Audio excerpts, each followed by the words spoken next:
Well, they say that all press is good press, but that might not be the case with the recent ESPN article. That and more on this episode of Locked On Anaheim Ducks.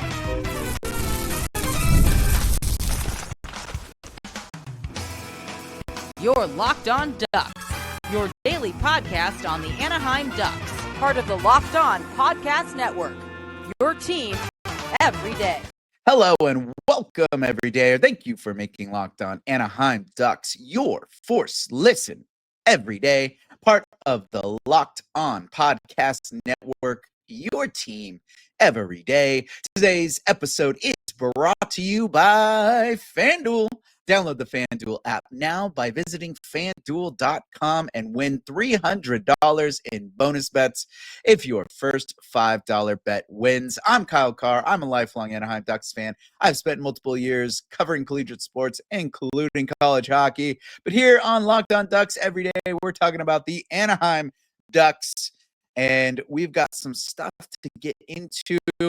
The Anaheim Ducks did just play San Jose up in San Jose in a preseason exhibition game. We'll get into that a little bit later, talking about some standouts among Beckett Sennecke and an interesting combo of Olen Zellweger playing forward with Yegor Sidorov. So we'll get into that a little bit later. But the first thing I wanted to talk about is this ESPN article that dropped yesterday.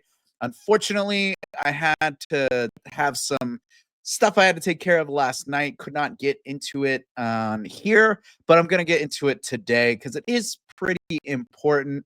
The article I'm discussing is an ESPN article written by Greg Wyshynski, who is a absolute genius mind when it comes to writing and talking about hockey. One of my favorite guys to listen to, and he actually has some pretty good books out there. But he wrote this article about Trevor Zegras and just how things went in Anaheim for him, and just kind of how this new look at Philadelphia can be for Zegras and what is going to come of that. And if we're going to see kind of the OG Zegras, where he was putting up 60 points a season and just lighting up the lamp with some crazy, beautiful type goals. If you've been covering or watching or participating in any type of Ducks lore or conversation the last year or two, Trevor Zegras has been that guy who is always on everyone's lips. There's been talks of him being traded for the last couple of years. There was his injury woes. There was talks about him, staying out here with Joel Quenneville. There was talks, all sorts of talks. And that's kind of what this article got into. Wyshynski got with Zegras and asked him about what happened in Anaheim, what was going on. And Zegras said that he kind of flat out said, like, things were not good for him out here. He had seasonal depression. He had issues with the team and not feeling supported. He was really struggling with anxiety and mental health. And with the injury woes, like, things were just not really things were just not coming together for him. They weren't conducive for him. And reading through it, you just see a kid that was defeated and basically just kind of got burnt out by this organization. He got drafted when Bob Murray was the GM and Dallas Eakins was the coach, and Eakins kind of just let the kids play, and he was having a lot of fun. There was the alley-oop play with Zegras and Milano, bunch of Michigan goals. And even when Zegras was playing at Boston University, you saw this streak of the player that he could be. And then in World Juniors, he was fantastic. So everyone was so stoked about having Zegras come to the Anaheim Ducks. And then he takes off right away when he gets to the team, and he's playing fantastic. But then as Cronin came in and Verbeek became the GM, that all started to change. And it's unfortunate that Cronin seemed to be the pinnacle of what caused a lot of the issues, but then Pat Verbeek as well didn't really have the support for him as a player. It didn't sound like he had a sounding board that he could really go to and talk about what is going on. And it sounded like there were conversations, but it was all falling on deaf ears, or they didn't want to hear what he had to say. It seemed like there was this mindset between Cronin and Verbeek that Zegras had an attitude problem. He wasn't coachable, or he wasn't listening because he didn't agree with certain things that they were trying to have him do. But Zegras was doing everything that they asked. They moved him out of center position. They moved him to the wing. He's raised and trained as a center his whole life as a hockey player.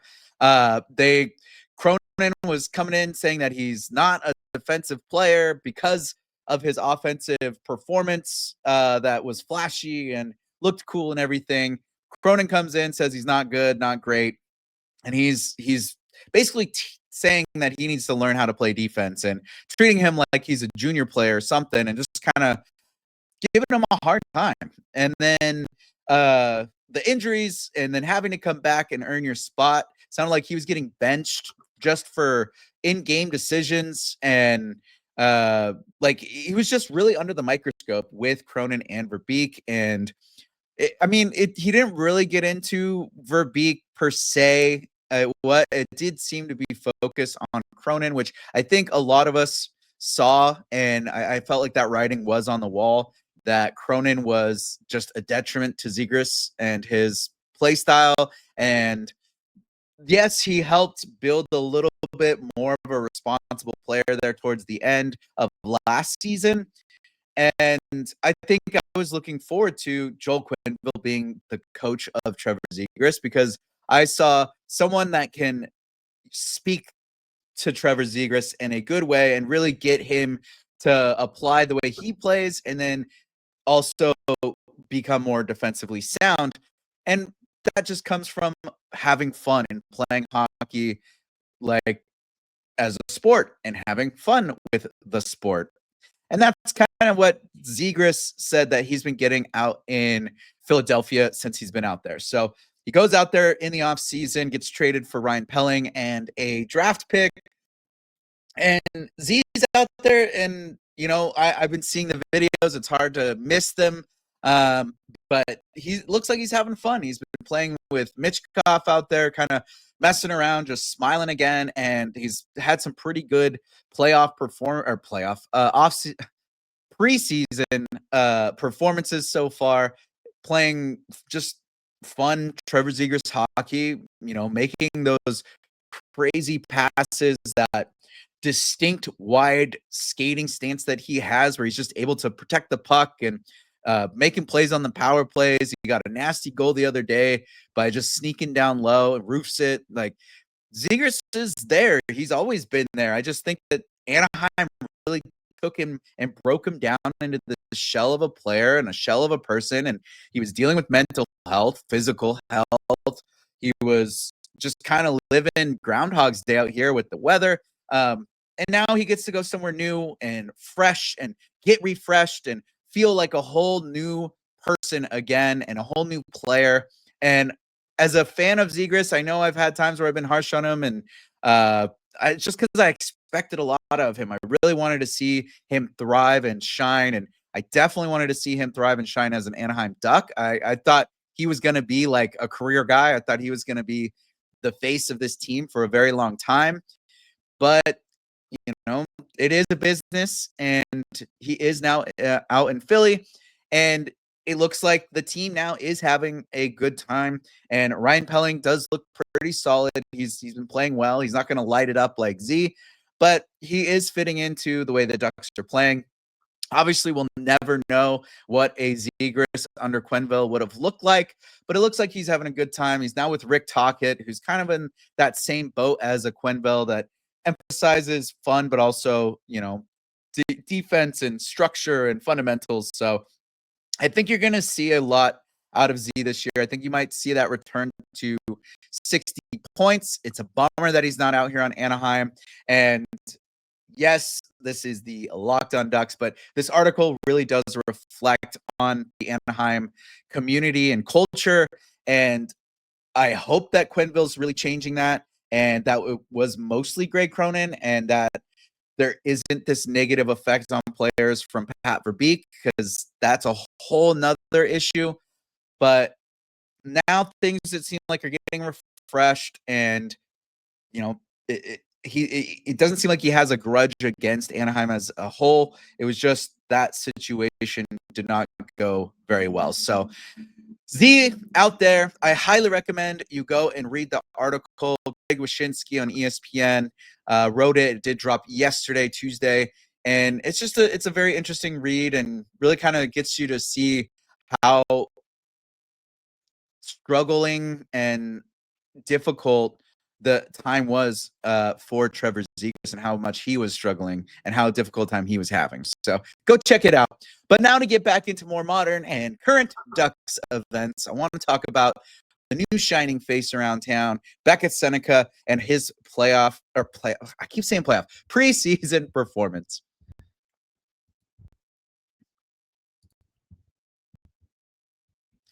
Most people can't name all their financial accounts or even what they're worth, whether it's 401ks, properties, or investments. And when you don't have the full picture, you can end up leaving money on the table. That's why there is Monarch Money. It's an all-in-one personal finance tool that brings your entire financial life together in one clean, easy-to-use interface on your laptop or your phone. Monarch is built for people with busy lives. If you put off organizing your finances, Monarch is for you. Monarch does the heavy lifting for you. You can link all your accounts in minutes, see clear data visuals, get smart categorization of your spending, and finally feel in control of your money without ever touching a spreadsheet. Get rid of the days of having multiple tabs on Microsoft Excel or paperwork all over in your random to-do drawer in your office at home.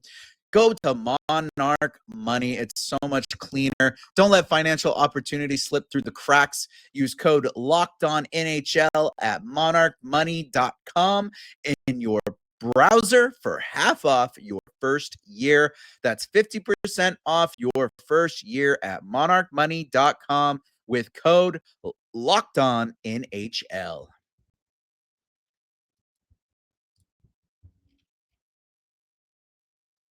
So now we are going to get into some current Anaheim Ducks players and a new rising star that could be one of the mainstays of this team, and that is Beckett Sennecke. And I think we're finally really getting a glimpse of the NHL player that Beckett Sennecke is going to be. I like that he has been getting reps throughout this preseason. He's played in pretty much every preseason game so far for Anaheim, and I really like the way that he's playing. I think it's finally coming together. There, as he's been going through the preseason, there definitely was some growing pains with his play. You saw some unfortunate giveaways and just breakdowns on defensive reads, or getting muscled off the puck, or just not really having it there. Down the goal, back of the goal, or back of the net a couple of times before tonight, but overall hasn't really been a factor. I know I talked about it when they did the rookie tournament a few weeks ago, that I was a little nervous. He didn't show up. He wasn't standing out. He didn't take over the game. But now you're really starting to see him kind of settled in, and he's starting to make creative plays. He's playing a little bit more physical, and he's being a lot more involved in the game. I think tonight was probably the most noticeable that Beckett Sennecke has been at since he's been up here this year. He had a great showing tonight. Yes, there was still a couple moments of unfortunate giveaways, some turnovers, a couple of times where he did lose his edge, or you found him on like either on his knees or just fully laid out on the ice. And I was trying to watch and try to figure out, because he is a strong guy. Like he can battle against the boards pretty well. He can push guys.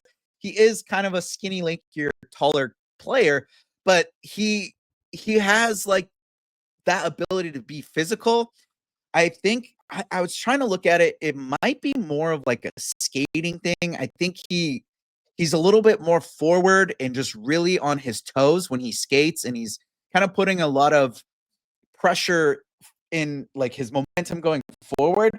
So as soon as he gets any type of like pushback or something, just a little nick or something where he loses that slight balance, he's going over so quick because he's just so like engaged in his forward momentum. And it'll come with that strength of really working more at a NHL pace and with the trainers and everything that you get from being in the pros and the NHL. And he's gonna it's gonna come, but it's wasn't as bad tonight. I felt like he was a little bit more physical himself and engaged in those puck battles and wasn't getting beat off the puck or shoved off the puck. He was kind of doing the shoving more so tonight than he has been. Looking at the tonight for his numbers against San Jose, up in San Jose, he had the first goal of the game, which is an absolute beauty, right off a face-off, skates it into the high slot area, toe drags the Sharks player, and then just releases the puck. It was blocker side, but Askarov is southpaw, I guess, so he's blocker on this side instead of this side, but it was a beautiful shot. Anyways, that was good. Great to see there. And then he was +1 tonight. He played 12 minutes, 35 seconds with 13 shifts. Did he get any? I want to say he got a hit. I don't know if they recorded the hit or not for him. Took 3 shots on goal. He had 2 hits, so they did give him 2 hits tonight. He straight up bodied Will Smith at the end. Really liked that showing. He was playing, basically being pest down in the defense, broke up some plays, playing defensively sound, and then gets up to the neutral zone and just straight up bodies Will Smith. Will Smith gives him a little cross check after he gets up. No penalty or anything, but just good to see Sennecke not step down from a battle like that. There was a couple of nasty giveaways that Sennecke had tonight, and luckily they didn't result in a goal against. But yeah, it was tough. There was a couple that it was like straight up pizzas right to the other guy, and then he basically tried to skate off and not get dinged on it. That they don't have any giveaways on here for him, but he definitely had a couple tonight. And like there was one he just straight up sauced it on the blue line right to a Sharks stick. So little tightening up needs to still be done, but there was finally an offensive showing that was very noticeable. The goal that he got, then he had another couple quick shots that didn't hit the net, so they're not considered shots on goal. But he was having just looks tonight and taking what was in front of him. I think that was the big thing that stood out is he was taking the opportunities given to him and really engaging and taking the space in front of him, trying to get the puck back, battling back, and being defensively supportive and supporting the off the rush. And if he didn't have the puck and Pelling's going down, he's there for it. He was just very engaged with the entire team tonight, and his 200-foot game was a lot better. There were a few things that need to be tidied, a little ding here, a little ding there, but you saw a lot more of what he can be and where he's going from tonight's performance. And he's definitely going to be a slippery and a dangerous player to be out there and dangerous against the other team. Positive, very much great for Anaheim, but he's going to be rocking teams. He's going to be a headache for a lot of the teams out there playing against him. So I'm looking forward to seeing the full picture of a seasoned Beckett Sennecke after a year of NHL play. but look forward to a very, very exciting show from him. I think it's finally clicking. It's clicking, and you're gonna get a good taste of it the rest of this preseason. And at this point, I don't see why he's not getting at least his 9 games to start this season off. So expect some NHL play from Beckett Sennecke in the regular season this year, with how things are finally coming together, and you're getting to see a much more confident and much more solid player. Now, 2 players that were solid and just completely bodying people tonight and just being the biggest pests out there. Olen, Zellweger, and Yegor Sidorov, or as I'm calling it, the Olen and Yegor show. We'll get into that right after this.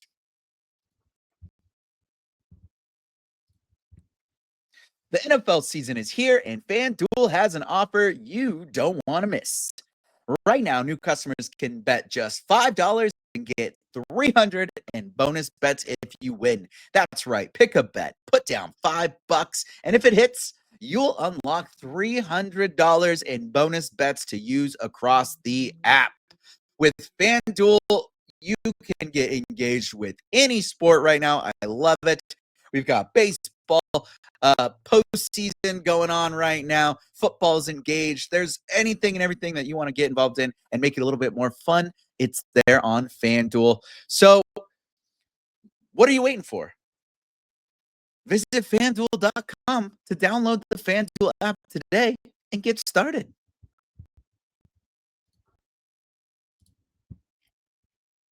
So now let's get into the Yegor and Olen show, or the Olen and Yegor show, whichever way you want to say it. I legit sounds like a TV show that, like an old school sitcom or something. But these two, it was a very interesting lineup tonight. They're not Cutter Goche, but Nathan Gaucher or Gaucher, Gaucher. All these crazy names we're getting up here. He was kind of dealing with an injury, looked like something to do with his foot or something this morning.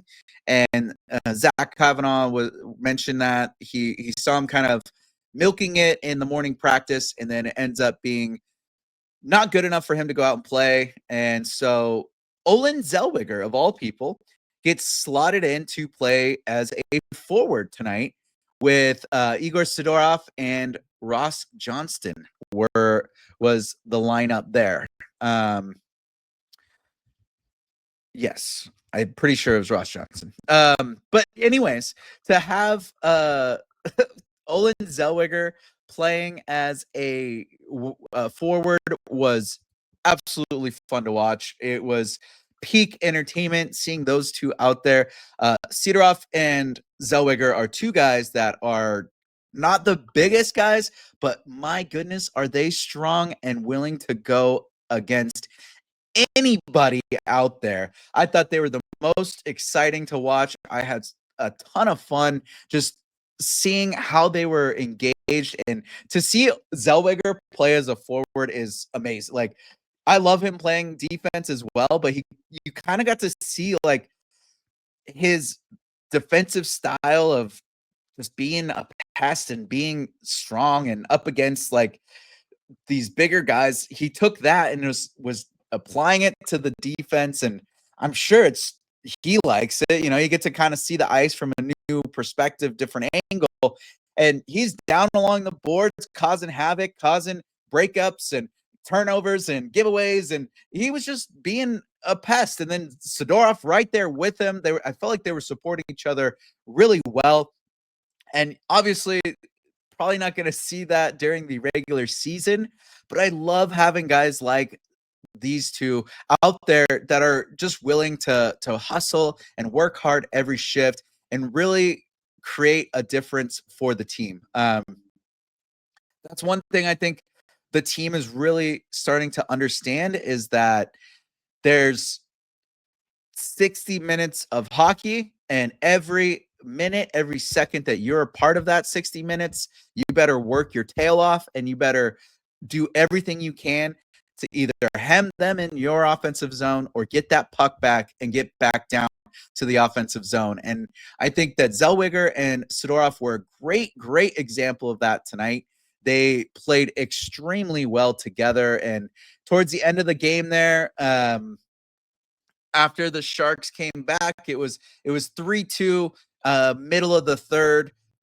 3-0 going in. It was literally almost a repeat of Monday. Ducks scored 3 goals in the second, and then Sharks score 2 goals in the third. But this time, the Ducks actually did get some empty net goals. But once the Sharks did pull the goaltender to get that empty net situation going, you saw Sidorov and Zellweger down in the end. They missed the empty net, but then they're down there. They're having dudes in. They're causing just a bunch of havoc. And then finally it gets back down into the Ducks defensive zone and cleared up. And Sidorov does end up getting an empty netter, which was, it's an empty net, but hey, a point's a point, and good to see him get up on the score sheet that way. And all in all, Sidorov was a +1. You got, I don't even know if they have Zellweger on here. Oh, they have him under the defenseman still. Zellweger was a +1. He got an assist, and he did get a penalty, unfortunately. Zell played 12 minutes, 55 seconds, 15 shifts. You got Sidorov at 13 minutes, 35 seconds, and 15 shifts. Pretty even there. And it was fun. It was good. Zellweger got a shot and a hit, and then you saw Sidorov with 5 shots. My goodness, 5 shots from Yegor Sidorov, and then 1 hit for him. And yeah, pretty solid showing from the kids there. And I'm telling you, it was like watching 2 little Frenchy bulldogs just fully tanked up, just fighting like a bunch of German shepherds or something. Just their attitude and their pestiness and peskiness, or whatever the word is, just how engaged they were and in your face up against San Jose Sharks.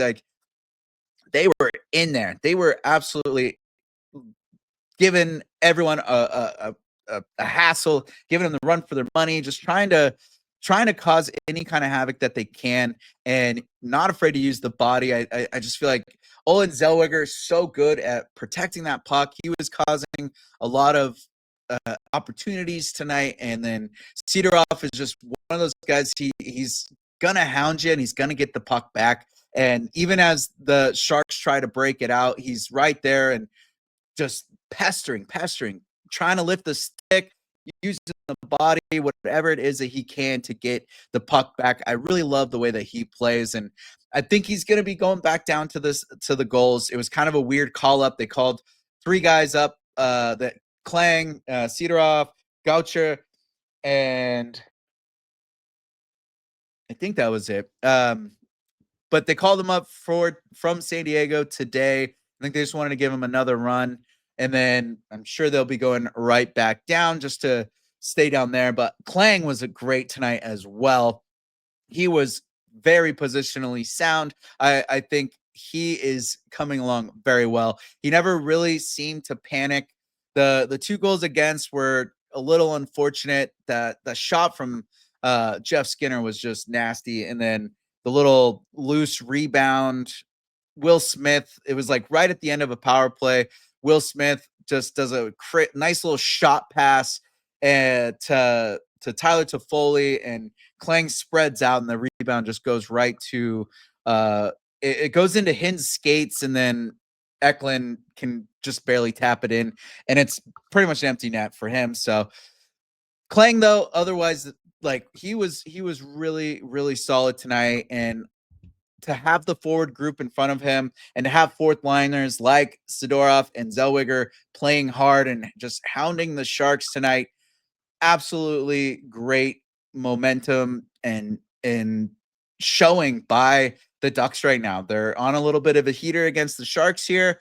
They're scoring goals. They're continuing their press, and you're seeing a lot of that characteristic of Quenneville type hockey showing up. And I think guys like Sidorov and Zellweger are absolutely emulating that persona and that type of characteristic that Joel Quenneville is looking for out of these players. So just an overall good showing and a really interesting and fun night to see Zellweger as a forward and just being up there, being a pest. So thank you, though, for listening.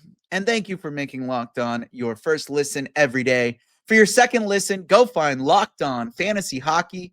Steele, Roden, and Flip Livingstone provide daily fantasy tips to give you the edge over your league mates, all while making you a smarter hockey fan. Find Locked On Fantasy Hockey on YouTube or wherever you listen to podcasts. Part of the Locked On Podcast Network. Your team every day. Go like and subscribe to Locked On Ducks on YouTube or wherever you listen to podcasts as well. Leave a comment, leave a review. And as always, I'm Kyle Carr. Be good out there.